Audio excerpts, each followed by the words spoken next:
Hey guys, CJ here, welcome back to another all-new Hybrid News Now. Big video for you today, as it looks like after yesterday's huge DCEU special, we have another solely DCEU-centric HNN, with BVS official first reactions coming out, as well as some advanced ticket sales and tracking numbers to discuss, and Suicide Squad 2 potentially already in development. In our top story, let's talk about what everybody wants to know, those reactions to Batman v Superman. We've all heard the passing rumors about the early screening and test screening reactions, but we haven't had anything solid and, more importantly, sourced until now. Anthony Breznican, a senior writer at Entertainment Weekly covering DC, Marvel, Star Wars, and many other things, took to Twitter this morning to talk about his thoughts on the movie, having seen Batman v Superman early ahead of Entertainment Weekly's review. While he didn't spoil anything specific, he did give us some ideas on what to expect when we're sitting in that movie theater on March 25th. And here's his list. If you loved Man of Steel, you'll love Batman v Superman. If you loved Man of Steel but not the ending, Batman v Superman may redeem that. If you hated Man of Steel because of the grim and dark, maybe not for you. Wonder Woman is fearsome.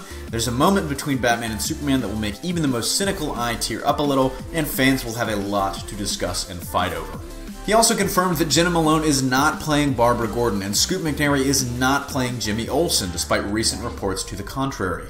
It's worth noting for all of you out there that Breznican is not going to be the writer at Entertainment Weekly that actually gets to review Batman v Superman, and he's not even trying to offer a review with these comments from Twitter. He's simply more like offering his observations, to use his word. So I actually think this sounds right in line with my expectations. If you regularly listen to Super Friends, you'll know that's the case. It's not a movie that so much doubles down on the events of Man of Steel from what it sounds like. It's a movie that doubles down on the tone and world building that movie created. But like always, let me know what you think in the comments section below. Are you excited by this? Are you disappointed by this? Or, like me, is this about what you expected?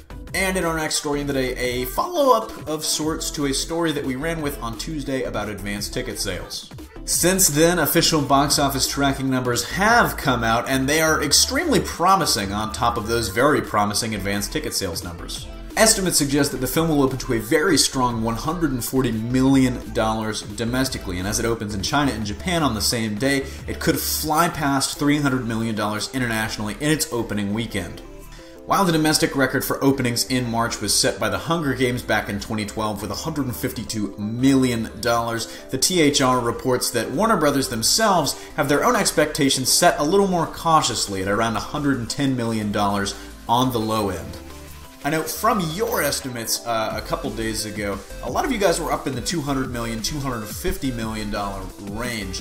So I want to know, with these official expectations, are you going to revise your estimates or are you standing in line? Let me know in the comments section below. As for my own personal prediction, I'm going to save that for a special video later on, and be sure to be on the lookout for a special guest in that video as well.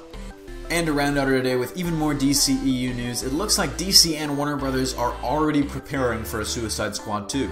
The news comes to us via the Wrap, as it looks like Will Smith and David Ayer are teaming up once again, this time with Joel Edgerton, for the cop thriller fantasy Bright. The movie will be another crime drama for Ayer, as it follows an orc cop in a world where fairies and orcs exist openly among humans. But the biggest news to come out of this was snuck in at the end of the report, as Ayer reportedly hopes to get this movie and the filming done this year before he and Will Smith are called back to Warner's to do a Suicide Squad sequel in 2017. That's huge, and a big confidence play from Warner's to already go ahead and start actively planning and locking up contracts for a sequel when a movie hasn't even come out and won't come out for 5 months. And you know, I can't say I'm really surprised that they're already talking about a sequel after the reaction to the last trailer. I mean, if the movie is half as good as that was, you can bet your ass I'll be in the theater on opening night at some point in 2018 probably. But let me know your thoughts in the comments below. Are you at all surprised for the move? So that wraps it up for yet another HNN. Thank you for watching, and don't forget to smash that freaking like if you liked what you saw, or subscribe for more great content every single day. Signing off, this is CJ, and I'll see you tomorrow.